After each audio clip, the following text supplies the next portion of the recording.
Welcome back to my YouTube channel learning student.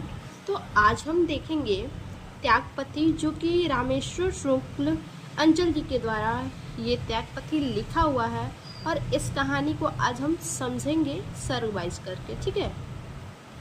और ये जो त्यागपति जो खंड काव्य है, ये आगरा, गोरखपुर, गाजीपुर, बरेली, सुल्तानपुर, जालौन, खलीमपुर, खीरी, गोंडा, शाहजहांपुर, बाराबंकी, यानी इन सभी राज्यों में ये त्यागपति जो है खंड काव्य आते हैं, ठीक है। इन जितने भी राज्य आपको दिख रहे हैं, इन सभी राज्यों में यही खंड काव्य आएंगे। और त्यागपति कथा वस्तु सर्ग, ठीक है। त्यागपति का जो सर्ग है वो सारा सर्ग हम देखेंगे कि सर्ग में क्या कथा है, कहानी क्या है, ठीक है। देखिए, त्यागपति श्री रामेश्वर शुक्ल अंचल। त्यागपति किसके द्वारा लिखा गया है? तो श्री रामेश्वर शुक्ल अंचल जी के द्वारा ये लिखा गया है, रचित श्रेष्ठ खंड काव्य है, ठीक है। ये क्या है? खंड काव्य है। इस काव्य की कथा ऐतिहासिक है, ठीक है। इस काव्य की कथा कैसी है? ऐतिहासिक है, जो 5 सर्गों में विभाजित है। यानी ये कितने सर्गों में विभाजित है? 5 सर्गों में विभाजित है। और उन 5 सर्गों को हम जो है कि लाइन बाय लाइन करके देखेंगे। कथा इस प्रकार है, ठीक है। कथा किस प्रकार है, चलिए देखते हैं। सबसे पहले सर्ग पहला हम देखेंगे।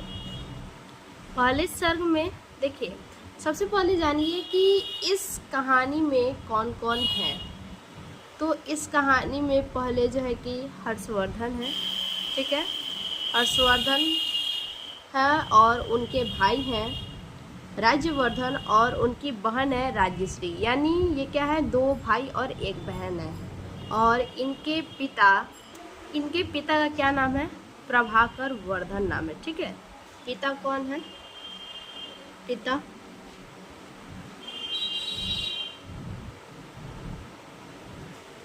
प्रभाकर वर्धन,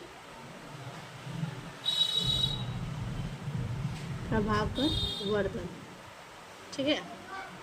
और इनकी पत्नी का नाम नहीं बताया गया है। पिता जो है, तो हर्षवर्धन के ये पिता है प्रभाकर वर्धन। इनकी माता का नाम नहीं बताया गया है।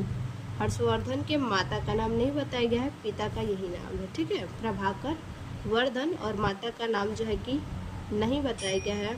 और इनके जो पुत्र हैं, प्रभाकर वर्धन के पुत्र, तो 2 पुत्र हैं। तो बड़े पुत्र का जो नाम है वो है राज्यवर्धन,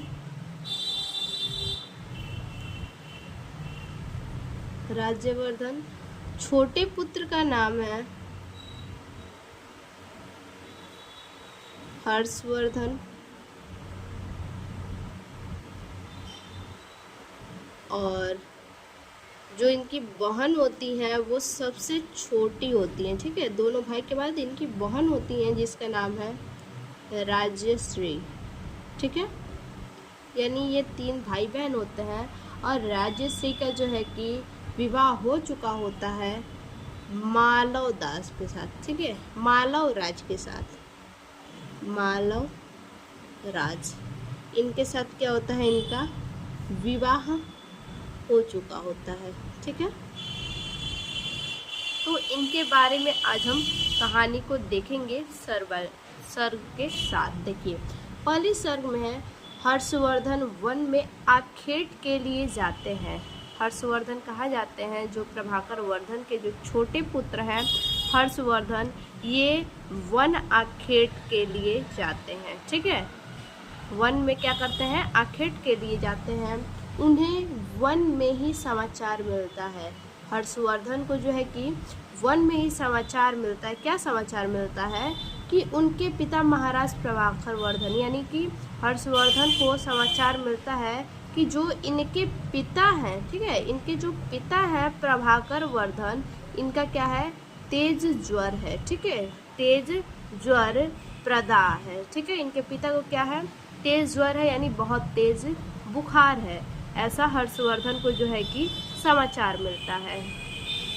राजकुमार तुरंत वापस घर आते हैं। जो हर्षवर्धन होते हैं, इनके छोटे पुत्र, इस बात को सुनकर कि उनके पिता का तबीयत खराब है, बहुत तेज बुखार है, इस बात को सुन के क्या करते हैं, हर्षवर्धन घर पे तुरंत वापस आते हैं और पिता का बहुत उपचार करवाते हैं। ठीक है, पिता का क्या करते हैं, बहुत ही ज़्यादा उपचार करवाते हैं। जाहिर सी बात है कि किसी के भी पिता का भाई तबीयत खराब होगा तो कोई भी घबराएगा, तो आकर वो क्या करते हैं, तुरंत ही उपचार करवाते हैं। लेकिन क्या होता है, किंतु पिता स्वस्थ नहीं हो पाते। किंतु क्या होते हैं, इनके जो पिता होते हैं वो स्वस्थ नहीं हो पाते हैं, सही नहीं हो पाते हैं और उनकी दशा क्या होती है, और भी ज़्यादा खराब होती जाती है। उस समय हर्षवर्धन के बड़े भाई कौन है, राज्यवर्धन। ठीक है, हर्षवर्धन के बड़े भाई राज्यवर्धन। देखिए, उस समय हर्षवर्धन के बड़े भाई राज्यवर्धन उत्तरापथ में हूणों से युद्ध कर रहे थे। क्या कर रहे थे राज्यवर्धन, उत्तरापथ में जो है वो हूणों से, यानी हूणों क्या था, दूसरे राज्य के दूसरा राज्य का ये क्या था, राजा था हूणों। ठीक है, तो हूणों से युद्ध कर रहे थे उत्तरापथ में। हर्षवर्धन ने दूत के द्वारा राज्यवर्धन के पास पिता की बीमारी का समाचार पहुंचाया। ठीक है, हर्षवर्धन ने क्या किया, दूत के द्वारा, यानी जो सिपाही होते हैं उनके द्वारा। ठीक है, दूत सिपाही को कहा गया है। हर्षवर्धन ने सिपाही के द्वारा क्या किया है, राज्यवर्धन के पास ये समाचार पहुंचवाया है कि पिता की मृत्यु क्या है, पिता की तबीयत क्या है, बहुत ज़्यादा खराब है, पिता बीमार है। ठीक है, हर्षवर्धन की माता, ठीक है, हर्षवर्धन की माता पति की बिगड़ती हुई दशा को देखकर आत्मदाह के लिए तैयार हो जाती है। देखिए, जो अक्सर पहले के ज़माने में मान लीजिए, ठीक है, पहले राजा महाराजाओं के समय क्या था, जब पिता या जब पति का तबीयत ज़्यादा खराब हुआ करता था, ठीक है, यानी ऐसा लगता था कि वो क्या है, मृत्यु के किनारे हैं, तो पत्नियां क्या करती थी, यही करती थी कि क्या हो कि पति की मृत्यु से पहले उनकी मृत्यु हो जाए। ठीक है, पति का मृत्यु उन्हें न देखना पड़े, इसलिए पहले की जो पत्नियां थी वो क्या करती थी, आत्मदाह कर लेती थी, खुद का आत्मदाह कर लेती थी। ठीक है, तो हर्षवर्धन की माता पति की बिगड़ती दशा को देखकर, जो इनकी माता थी हर्षवर्धन की, जब देखी कि प्रभाकर वर्धन जो इनके पति हैं, प्रभाकर वर्धन, इनकी दशा और खराब होने लगी, तो इस दशा को देख करके वो क्या की, आत्मदाह के लिए वो तैयार हो गई। ठीक है, लेकिन आत्मदाह के लिए तैयार तो हो गई, फिर भी हर्षवर्धन जो है, इनके छोटे पुत्र, इनको बहुत ही ज़्यादा समझाया, अपनी माता को बहुत ज़्यादा समझाया कि इनकी माता क्या करे, ऐसा बिल्कुल भी ना करे। और पति के मृत्यु के पूर्व ही, ठीक है, यानी प्रभाकर वर्धन के मृत्यु के पहले ही आत्मदाह कर लेती है। ठीक है, इनकी माता क्या करती हैं, हर्षवर्धन की माता आत्मदाह कर लेती हैं। ठीक है, ताकि पति की मृत्यु न देखनी पड़े। कुछ समय बाद राजा भी स्वर्ग सिधार जाते हैं। ठीक है, कुछ समय बाद क्या होता है, जो राजा होते हैं वो भी स्वर्ग को सिधार जाते हैं, यानी उनकी भी क्या होती है, बीमारी के कारण मृत्यु हो जाती है। बीमारी के कारण क्या होती है, इनकी भी मृत्यु हो जाती है। पिता का अंतिम संस्कार कर हर्षवर्धन महल में लौट कर आते हैं। देखिए, हर्षवर्धन के ऊपर इतना बड़ा पहाड़ टूट जाता है, मतलब कि उनके पिता की भी मृत्यु, माता भी अपना आत्मदाह कर देती हैं। ठीक है, दोनों लोग की क्या हो जाती है, उनके माता पिता की मृत्यु हो जाती है और हर्षवर्धन क्या होते हैं, बिल्कुल अकेले होते हैं। और यही हर्षवर्धन अकेले अपने माता और पिता का क्या करते हैं, अंतिम संस्कार करते हैं। उसमें ना ही इनके बड़े भाई राज्यवर्धन होते हैं और ना ही इनकी बहन जो है कि राजश्री होती है। ठीक है, तो इनके ऊपर क्या होता है, कठिनाइयों का पहाड़ टूट जाता है, सब कुछ इन्हें अकेले करना होता है।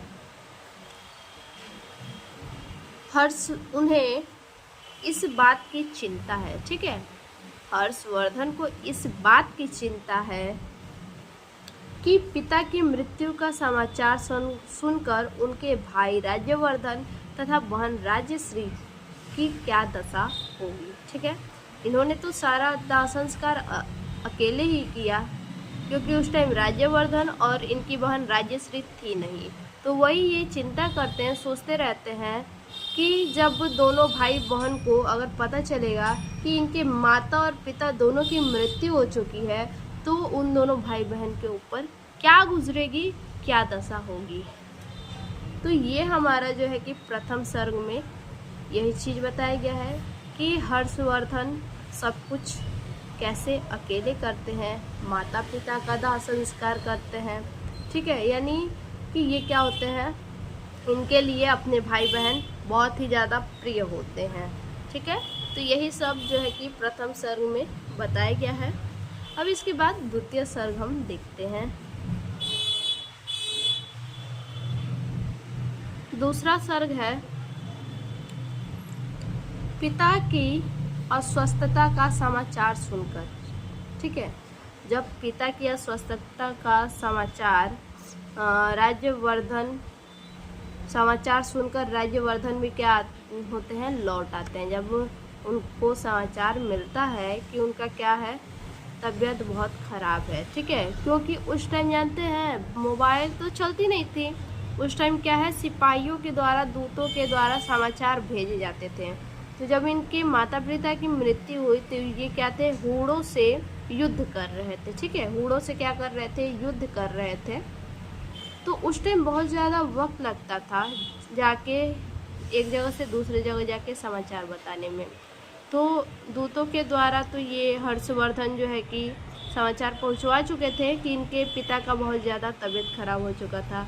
लेकिन इनके आते आते जब ये लौट करके आए तो इनके माता पिता की क्या थी, मृत्यु हो चुकी थी।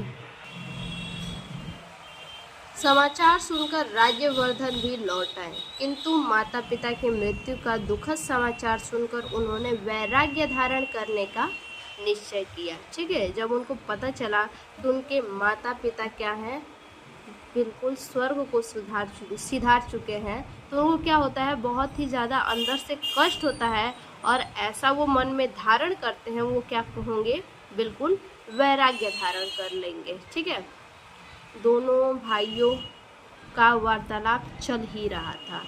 दोनों भाई क्या कर रहे थे, आपस में वार्तालाप कर रहे थे, यही सब बातें कर रहे थे माता पिता के बारे में। ठीक है, कि माला और राज द्वारा राज्यश्री उनकी छोटी बहन को कैद करने और उसके पति गृहवर्मन, देखिए बच्चा यहाँ पे माला और राज नहीं होगा, गृहवर्मन होगा। ठीक है, इनका विवाह किससे हुआ, गृहवर्मन के साथ हुआ।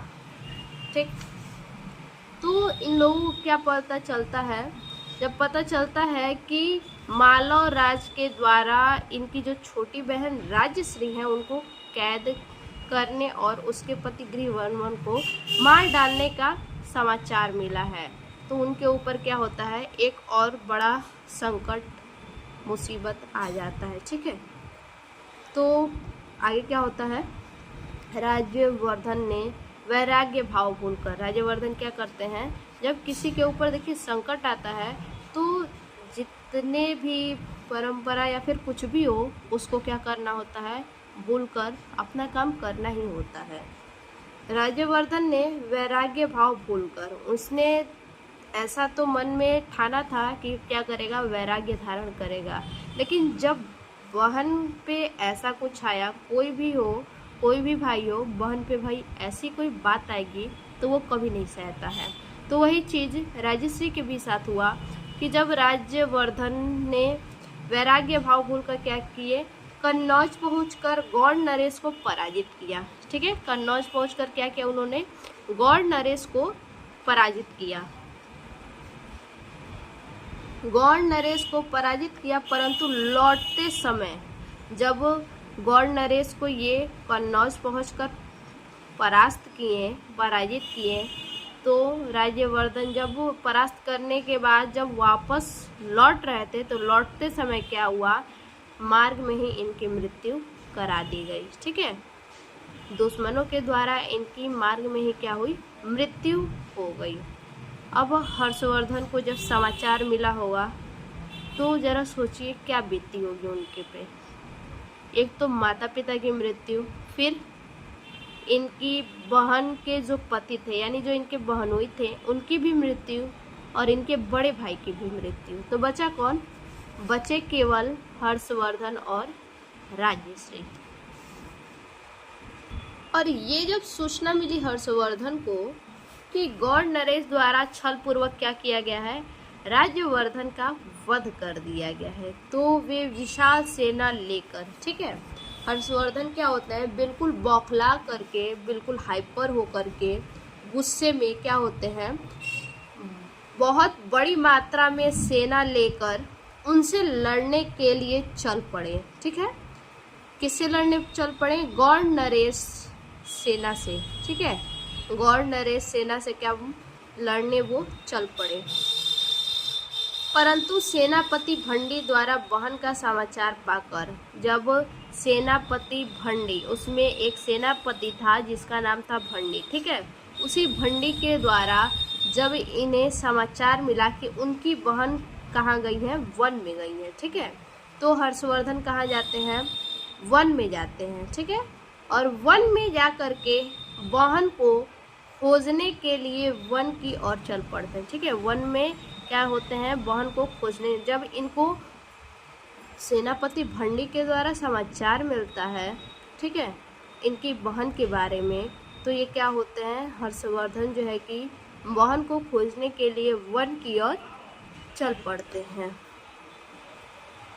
और वहां पहुंचकर, वन में पहुंचकर एक भिक्षु द्वारा उन्हें राजश्री के अग्नि प्रवेश के लिए उद्यत होने का समाचार मिला। ठीक है, किसके द्वारा, तो एक भिक्षु के द्वारा। ठीक है, एक भिक्षु के द्वारा हर्षवर्धन को समाचार मिला। क्या समाचार मिला, कि उनकी जो बहन है राजश्री, वो अग्नि प्रवेश के लिए उद्यत होने का समाचार मिला। ठीक है, वो अग्नि प्रवेश के लिए यानी वो भी क्या करना चाहती हैं, अपना आत्मदाह करने जा रही थी।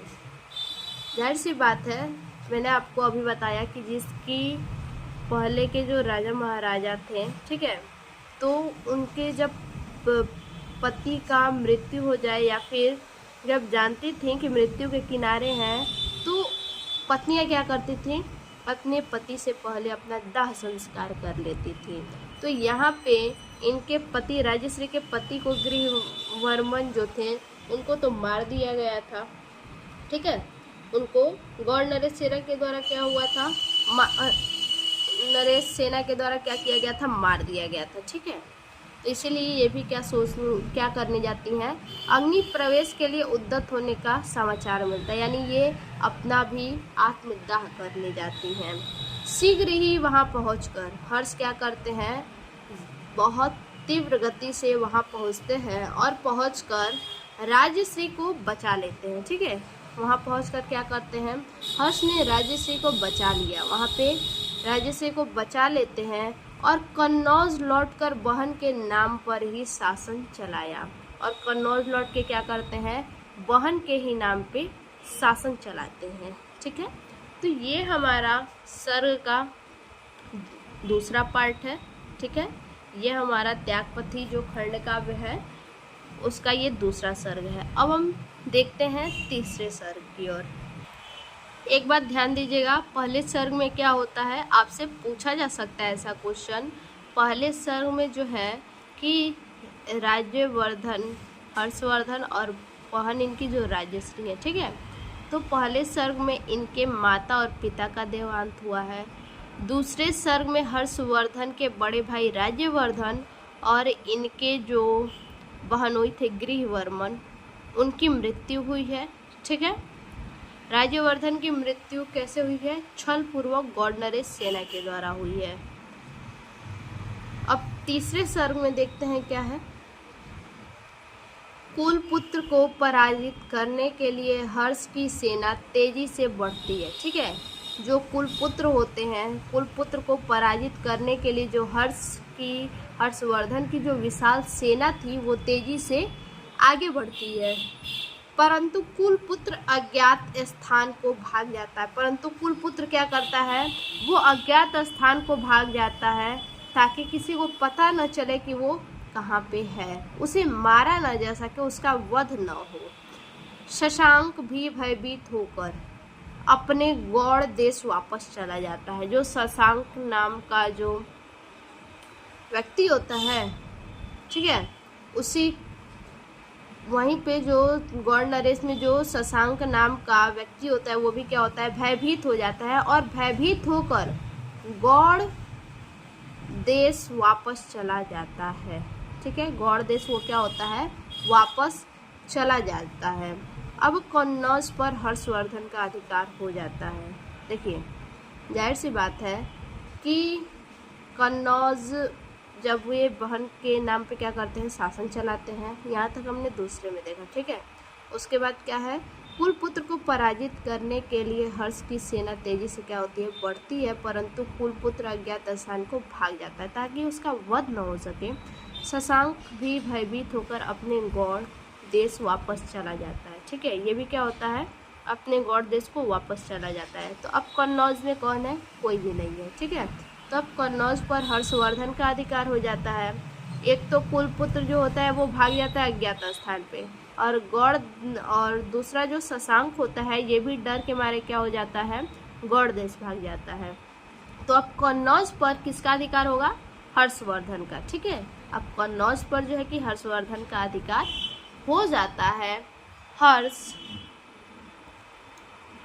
राज्यश्री को राज्य सिंहासन पर बैठाना चाहता है। ठीक है, जो इनके राज्यश्री के जो भाई हैं हर्षवर्धन, वो क्या करते हैं, राज्यश्री को राज्य सिंहासन पर बैठाना चाहते हैं, किंतु राज्यश्री हर्ष को ही राज्य सिंहासन पर बैठने का आग्रह करती हैं। ठीक है, राज्यश्री क्या करती हैं, अपने बड़े भाई हर्षवर्धन को ही राज्य सिंहासन पर बैठने के लिए आग्रह करती हैं।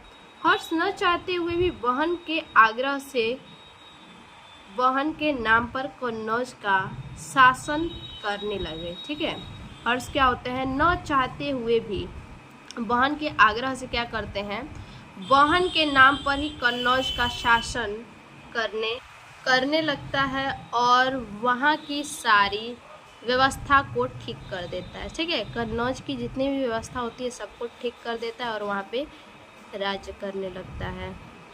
पड़ोसी राज्य को जीतने के लिए, यानी कन्नौज का जो पड़ोसी राज्य होता है, जीतने के लिए वो 6 वर्षों तक लगातार युद्ध करता है। जो हर्षवर्धन होता है, पड़ोसी राज्य को जीतने के लिए वो क्या करते हैं, 6 वर्षों तक लगातार युद्ध करते हैं। वह उत्तराखंड, कश्मीर, पंजाब, मिथिला, बिहार, उत्कल, गौड़, पंच, सिंधु, नेपाल, सोरठ आदि देशों को जीतकर उनसे साम्राज्य भक्ति का, ठीक है, आदि देशों को जीतकर उनसे साम्राज्य भक्ति का वचन लेकर राष्ट्रीय एकता के उद्देश्य पूर्ति के लिए उन्हें छोड़ देता है। ठीक है, किसके लिए वो छोड़ देता है, तो उनसे साम्राज्य भक्ति का वचन लेकर, ठीक है, सभी देशों को जीत के और उनसे साम्राज्य भक्ति का वचन लेते हैं और वचन लेके राष्ट्रीय एकता के उद्देश्य पूर्ति के लिए उन्हें छोड़ देता है। यानी कि ये क्या करते हैं, साम्राज्य को जीत के वो राष्ट्रीय एकता के उद्देश्य को पूरा करने के लिए वो क्या करते हैं कि सभी राज्यों को छोड़ देते हैं। उनके अंदर कोई ऐसा लालच नहीं होता है कि वो सभी राज्य उनके अंडर में हो। ठीक है, उनका उद्देश्य है कि देश को अखंड और शक्तिशाली बनाकर, उनका यही उद्देश्य है कि देश को क्या करें, अखंड और शक्तिशाली बनाकर वह हूणों और यवनों से देश को सुरक्षित और मुक्त बनाएगा। ठीक है, उनका यही उद्देश्य था कि जो देश को अखंड और शक्तिशाली बनाकर वह हूणों और यवनों से देश को क्या करे, सुरक्षित और मुक्त बनाएगा।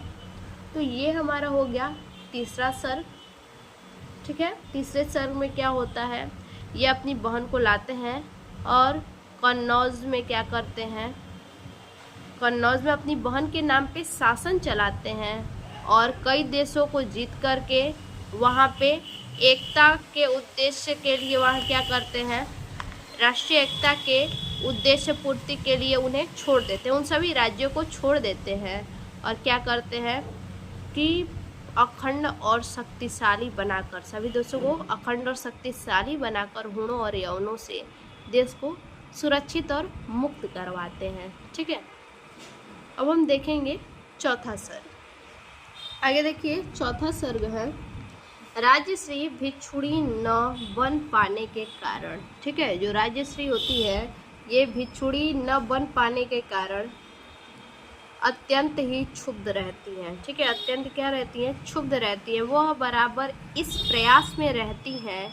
कि वह, ठीक है, वह बराबर इस प्रयास में रहती हैं कि वह संघ की शरण में चली जाए। ठीक है, जो राजश्री होती हैं वो बराबर इस प्रयास में रहती हैं कि वो संघ की शरण में चली जाए। दिवाकर मित्र उसे शिक्षा दिया करते थे। ठीक है, जो दिवाकर मित्र थे हर्षवर्धन के, उन्हें शिक्षा दिया करते थे। वह एक दिन हर्ष से पूछती है, हर्षवर्धन जो उनके बड़े भाई होते हैं, एक दिन उनसे वो पूछती हैं, मैं आपके आदेश के अनुसार गृहस्थ बनकर आज तक समस्त राज्यों के कठिन कार्यों को करती रही। ठीक है, वो ऐसा पूछती हैं कि मैं आज तक आपके आदेश के अनुसार क्या की, गृहस्थ यानी गृहस्थ बनकर आज तक समस्त राज्यों के यानी सभी राज्यों के कठिन कार्यों को करती रही। निरंतर दिवाकर मित्र जैसे आचार्य का सान्निध्य प्राप्त करके भी मुझे शांति नहीं मिल पा रही। अतः आप मुझे भिक्षुणी बनने की आज्ञा प्रदान करें। ठीक है, ऐसा वो अपने भाई से कहती है। हर्षवर्धन राजश्री को समझता है, हर्षवर्धन क्या करता है, राजश्री को समझाता है। क्या समझाता है, तुम्हारा त्याग किसी सन्यासी से कम नहीं है। वो ऐसा समझाते हैं कि उनकी बहन जो राजश्री है, उनका जो भी त्याग है, जो भी उनका त्याग है समस्त राज्यों के प्रति, वो क्या है, किसी सन्यासी से कम नहीं है। मैंने देश को जीत कर बहुत सी संपत्ति इकट्ठा कर ली है। ऐसा हर्षवर्धन क्या करते हैं, अपनी बहन से कहते हैं कि मैंने देश को जीतकर बहुत सी यानी बहुत सारे देशों को जीतकर बहुत सी संपत्ति इकट्ठा कर ली है। उसे दिन दुखियों में बांटकर तुम्हारे साथ राजमहल में भिखारी बनकर रहना चाहता हूँ। यानी जितना भी उन्होंने धन इकट्ठा किया है वो गरीबों में बांटना चाहते थे। ऐसा कह रहे थे कि वो गरीबों में बांट करके अपनी बहन के साथ राजमहल में भिखारी बन करके रहना चाहते हैं। केवल भिक्षावृत्ति ही जीवन का उद्देश्य नहीं है। ठीक है, केवल भिक्षावृत्ति क्या है, जीवन का उद्देश्य नहीं है। क्यों नहीं है, क्योंकि ऐसा उनकी बहन राजश्री कह रही थी कि वो क्या है, भिक्षुणी बनना चाहती थी। इसीलिए उनको समझा रहे थे उनके भाई हर्षवर्धन कि केवल भिक्षावृत्ति ही जीवन का उद्देश्य नहीं होता है। ठीक है, तो ये हमारा चौथा सर्ग है। ठीक है, अब उसके बाद आखिरी और पांचवा सर्ग देखते हैं। और पांचवा सर्ग देखने के बाद, ठीक है, उसके बाद हम देखेंगे चरित्र चित्रण, लेकिन अगले टॉपिक में। ठीक है, अभी इस वीडियो में हमने आपको केवल सर्ग ही बताया है। आगे का जो भी टॉपिक होगा हम अगले वीडियो में देखेंगे। तो चलिए देखते हैं पांचवा सर्ग। पांचवा सर्ग है खंड काव्य के अंतिम और पांचवें सर्ग में हर्षवर्धन के सर्वस्व त्याग का वर्णन है। ठीक है, पांचवें सर्ग में क्या होता है, जो हर्षवर्धन होते हैं अपना सर्वस्व यानी सब कुछ क्या करते हैं, त्याग देते हैं, दान कर देते हैं। सभी ब्राह्मण, श्रमणों तथा धार्मिक व्यक्ति को आमंत्रित करता है। कौन? हर्षवर्धन। ठीक है, हर्षवर्धन किसको किसको आमंत्रित करता है? ब्राह्मण को, श्रमणों को, धार्मिक व्यक्ति को। पहले दिन भगवान बुद्ध की स्थापना होती है। ठीक है, इन सभी लोग को बुला के क्या होता है? पहले दिन भगवान बुद्ध की स्थापना होती है और दिन भर दान का कार्यक्रम चलता रहता है। ठीक है, दिन भर ये क्या करते हैं? हर्षवर्धन दान देते रहते हैं, दान का कार्यक्रम चलता रहता है। हर्ष मुक्त हस्त से दान देता है, यानी हाथों से मुक्त होकर के क्या करते हैं? दान देते हैं हर्षवर्धन। इस प्रकार नित्य ही, यानी इस प्रकार जल्द ही अनेक धर्मों और संप्रदायों की प्रतिष्ठा स्वरूप महीनों दान कार्यक्रम चलता रहा। यानी इस प्रकार से जो है कि महीनों तक ये दान पुण्य का कार्य चलता रहा। ठीक है, देखिए, अनेक धर्मों और संप्रदायों की प्रतिष्ठा स्वरूप महीनों दान का कार्यक्रम चलता रहा। ठीक है, महीनों तक यही कार्यक्रम दान का चलता रहा। यह पंचवर्षीय मोक्ष मेला, ठीक है, यह पंचवर्षीय मोक्ष मेला उसके जीवन में 6 बार लगता था।